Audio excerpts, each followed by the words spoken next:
What would each of the 5 worst teams do if they were to jump to the #1 pick in this year's draft? San Jose Sharks would not shock anybody, as they would likely select Matthew Schaefer first overall. They have a lot of talented young prospects and players in general on the offensive side of the game. But on the defensive side of the game, it's not as good, and Matthew Schaefer would be an excellent addition to a Sharks team that will be hopeful for future Cup wins.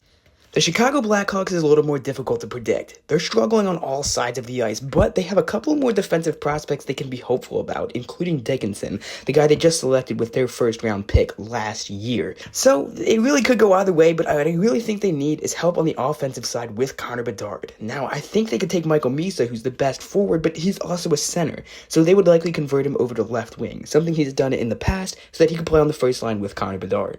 The Nashville Predators would likely make the same pick as the San Jose Sharks in Matthew Schaefer. They tried to make a big push for Stanley Cup competition this free agency and signed a lot of veteran players to ridiculous contracts. They don't have very many good young players or prospects at all in their system. They would just want to take the best player that's available no matter where they land, and in this situation, that's Matthew Schaefer.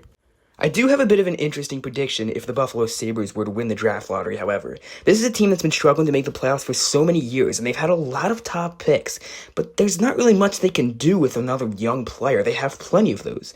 I think Buffalo wants to make another attempt at becoming a true Stanley Cup competitive team, and a first overall pick carries quite a bit of value. I think their first decision would be to try and find a good trade to bring in pieces that would help this team move on and be successful. If the Flyers were to move up from 5 all the way up to #1, they want to answer their biggest question. And that would be, who can play center on the first line with Matvei Michkov? That wouldn't be Matthew Schaefer, he's a defender. So the Philadelphia Flyers would take the obvious answer here in Michael Misa.